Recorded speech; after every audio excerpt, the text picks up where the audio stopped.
talking so much about Reform UK today. Not that we're talking about them, everybody else is talking about them, and we're reflecting that. Zia Yusuf, we say good morning to you as he joins us live. Very, very good to see you, Zia. Zia, on your X account today, you're saying a number of things, but you're saying that the authorities are slashing or have slashed Nigel Farage's security detail by 3/4, basically. I mean, can you stand by that? Of course. That's exactly what has happened. And I think what we've seen now over the last 48 hours is a Prime Minister circling the drain who is lashing out in desperation.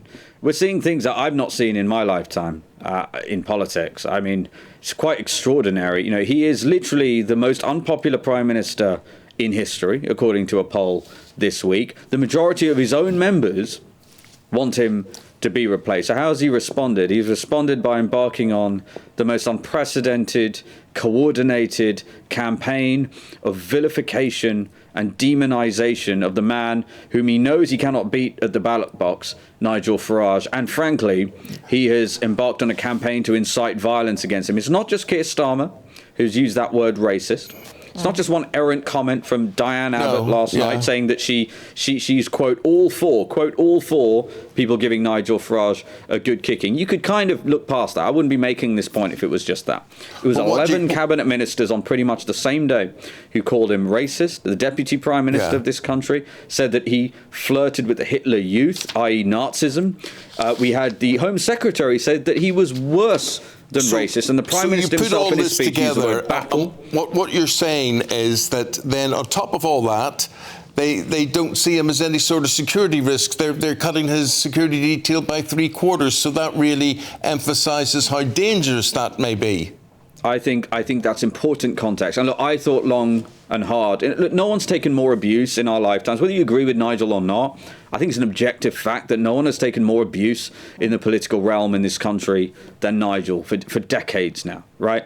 He has just taken it and he's basically smiled through it.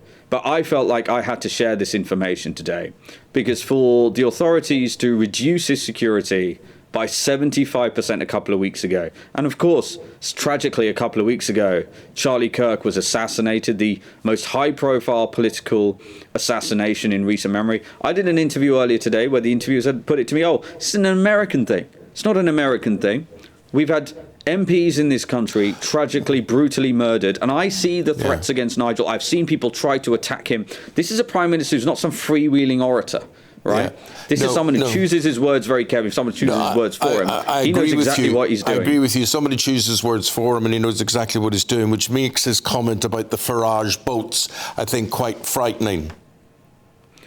Well, I mean, look, we're at the stage now, as I said, he's so far behind in the polls. He's now speaking just to the left of his own membership, which is and MPs, which is extremely left. These are the ultimate student politicians. But I want to be clear, look, politics is a rough and tumble game. I get that. I've taken abuse being in frontline politics. No one has taken more abuse than Nigel. If you want to debate our policies, let's have the debate about our policy. Of course, not everyone's going to like our policies. We think they're in the interest of British people and stand by them. Okay. But the coordinated campaign within a 48 hours, pretty much all on the same day, against Nigel, using Hitler, bringing Hitler into this, calling him a Nazi sympathiser, fascist, racist, enemy, calling on his supporters to, quote, go into battle against an enemy. This is something I have not seen, and people watching this programme can make their own conclusions. When was the last time you saw such a coordinated campaign? And that coming a matter of weeks after his security detail was decimated by the authorities. Now, I want to be clear, though. I do want to be clear for people watching this who support Nigel, or even if you don't support Nigel, but you believe in sensible democracy, right-thinking people. Thankfully, donors have stepped in. Have stepped in, and Nigel has, we've shored up his security, so Nigel is well protected and is safe. But along with the fact that Charlie Kirk, and I want to be really clear about that, because I know a lot of people watching this programme will be very worried. And look, Nigel's a very close friend, someone I've worked with every single day now for a sustained period of time. I have seen personally the threats against him. Just this morning, I was in the car here. David Ball has just put a screenshot out of someone on X saying that a sniper rifle could stop Nigel. I've seen so many social media posts, TikTok and X, calling for the explicit assassination of my friend and colleague Nigel. So the Prime Minister doing this with his cabinet is unprecedented in this country. And I want to be clear too, if something were to happen to Nigel, heaven forbid, God forbid, we will hold the Prime Minister responsible for that. Well, please God, nothing like that would ever happen. Have you had a random call lately from a strange number, maybe trying to sell you something or even scam you? If so, your info could be out there. That's because of data brokers, shady companies that scrape the internet for your personal details and sell them to marketers or even scammers.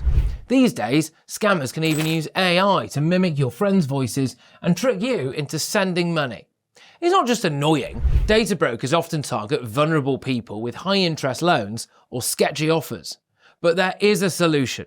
Incogni, the sponsor of this video. Incogni contacts data brokers on your behalf and requests your info be deleted from their databases. And because your data can keep popping up, Incogni keeps sending removal requests to make sure it stays gone. They've just launched a new unlimited plan with custom removals. If you find your info on a weird website, just send them the link and their privacy team will work to get it taken down. Getting started is easy. Hit the link in the description, create your account and let Incogni handle the rest. It's risk-free for 30 days and you'll get 60% off an annual plan with the code GBNews. Take back control of your data with Incogni. Look, I know you're not happy with the language, I know you're not happy with the rhetoric that you've seen at the Labour Party conference, but you must be, Reform UK must be absolutely delighted that Sir Keir Starmer made a very clear message and gave a very clear message yesterday that there is a choice now between Labour and Reform UK. He effectively anointed you, didn't he, as the main opposition? Yeah, look, I understand that point, but I think that's just abundantly clear. It's not like they've led on that point. They've been dragged there. I mean, we're so far ahead in most polls. Not that we take anything for granted. Sadly, the general election is still some years away in all likelihood. We take nothing for granted. We're going to continue to make our case to the British people and we'll outwork everyone else in politics to try to get Nigel into number 10 Downing Street. But I will say this again, that what we have seen in this coordinated fashion over a very short period of time, again, this is not one errant comment, right? This is not just one person or two people making an inflammatory comment like that. It is 11 cabinet ministers, the Home Secretary, the Deputy Prime Minister, equating Nigel with the Hitler Youth. This is unprecedented in British politics, and coming after Nigel's security detail has been decimated in that way by the authorities in the aftermath of the assassination of Charlie Kirk. And again, I want to reiterate, the tragic murder of British MPs in cold blood not that long ago.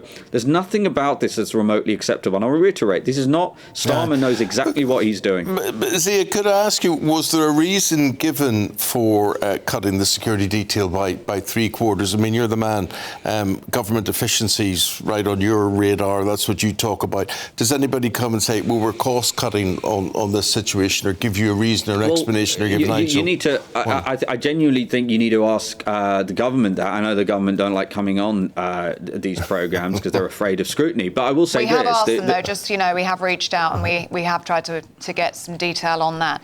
Just finally, before we let you go, can I ask what your thoughts are on the flag waving that we've seen at Labour Party conference? They've been everywhere, haven't they, the Union Jacks? I mean, does that please you? Do you believe that? Do you believe the Prime Minister when he sits down with our political editor, Christopher Hope, and says the left have always been patriotic? Well, this is the same left.